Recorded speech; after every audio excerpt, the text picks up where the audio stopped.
Pasangan Capres-Cawapres Anies Baswedan Muhaimin Iskandar dan Ganjar Pranowo Mahfud MD mengoptimalkan hari pertama kampanye. Sementara pasangan nomor urut 2 Prabowo Subianto Gibran Raka Buming Raka masih bekerja dan memilih untuk melaksanakan kampanye pada akhir pekan. Kampanye dimulai. Para paslon serta partai peserta pemilu siap beradu strategi. Seperti calon presiden nomor urut 1 Anies Baswedan memulai rangkaian kampanye di Tanah Merah, Jakarta Utara Selasa pagi. Tanah Merah juga menjadi titik pertama Anies berkampanye saat Pilkada DKI Jakarta 2016 silam. Dengan membonceng istrinya, Ferry Farhati, Anies menyapa warga sebelum ke panggung kampanye. Anies mengenang Tanah Merah sebagai bentuk perlawanan warganya yang berjuang dalam sengketa melawan BUMN. Tanah Merah ini adalah sebuah tempat di mana kita berjuang bersama untuk menghadirkan keadilan. Ini adalah contoh tentang bagaimana kita membela prinsip keadilan. Tempat ini dulu tersingkir, termarginalkan, dan mereka yang hari ini alhamdulillah mulai mendapatkan kesetaraan fasilitas. Jadi saya pamit kepada warga Tanah Merah, dan kemudian tadi mereka menyerahkan sebuah selendang. Ini mirip yang saya terima di 2016 yang lalu. Terpisah dari Anies, calon wakil presiden nomor urut 1 Muhaimin Iskandar mengawali kampanyenya di Kabupaten Mojokerto bersama relawan jaringan perempuan Nahdien usai berziarah dan berpamitan kepada ibundanya. Muhaimin berjanji meningkatkan kesejahteraan masyarakat, khususnya perempuan, dengan memberikan pendampingan gizi bagi ibu dan bayi. Sak panas-panasnya yang kita berikan, keringat yang kita cucurkan, insya Allah kangge anak turun kita Indonesia lebih mulia, adil, makmur, lan sejahtera. Kita ingin anak turun kita gizinya, hidupnya, seluruh perjuangannya mulia semuanya. Allahumma.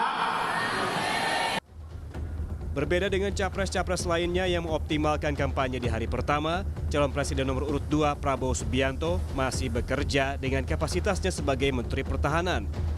Prabowo justru ikut rapat terbatas di Istana Bogor, Jawa Barat membahas agenda di Kementerian Pertahanan bersama Presiden.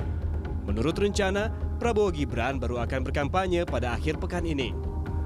Nah, khusus di hari pertama ini, karena beliau kebetulan adalah Menteri Pertahanan dan juga wali kota, ada tugas mendesak yang itu berkaitan dengan pelayanan kepada rakyat dan tugas negara. Maka pada hari pertama kami sampaikan beliau lebih mementingkan negara dan rakyat daripada tugas kampanye. Pak Prabowo juga sama, hari ini tugas sebagai Menteri Pertahanan karena ada hal-hal yang harus diurus dan dituntaskan sebagai dimensi pertahanan negara pada hari ini. Tak hanya Prabowo Subianto, Wali Kota Solo sekaligus Cawapres nomor urut 2 Gibran Raka Buming Raka juga tak ikut kampanye di hari pertama. Menurut Gibran, ia memilih menyelesaikan tugasnya sebagai Wali Kota Solo. Pertama enggak kampanye, Mas? Enggak, ngantor biasa saja. Ada rencana mana, Mas? Enggak, ngantor biasa. Minggu ini kami fokuskan untuk penyelesaian Solo Safari, Bali Kambang, sama persiapan semifinal dan final Piala Dunia ya. Kalau Pak Prabowo-nya? Pak Prabowo-nya hari ini? Rahasia. Mas, kenapa memilih Jabodetabek sebagai lokasi pertama untuk kick off Prabowo Gibran untuk kampanye, Mas? Ya kayak gitu nggak perlu ditanyakan. Sementara itu, calon presiden nomor urut 3 Ganjar Pranowo memulai kampanyenya di Indonesia Timur sejak Selasa pagi. Ganjar berkampanye di Merauke, Papua Selatan yang diklaim sebagai simbol pembangunan di daerah timur. Ganjar Pranowo datang ke Dusun Waninggap, Nanggo, Distrik Semangga pada Selasa siang. Ganjar menyempatkan berdialog dengan warga untuk menyerap aspirasinya.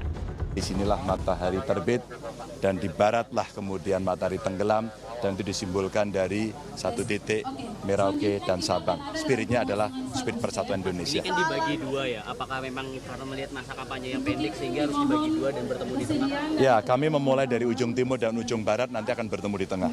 Itulah spirit cara kita bergerak dari pinggir dan kemudian kita akan ke tengah. Sehingga yang pinggir itulah yang mesti kita prioritaskan. Itu sebenarnya teori sederhana saja, bagaimana kita melihat yang belum baik dan kemudian kita akan memperbaiki dengan cepat. Jika Ganjar berkampanye di ujung timur Indonesia, cawapresnya Mahfud MD kampanye di ujung barat tanah air, Sabang, Aceh. Selain sosialisasi, Mahfud juga menyempatkan diskusi bersama Gen Z dan influencer lokal di Sabang. Mahfud menyebut akan bergerak cepat dalam target pembangunan.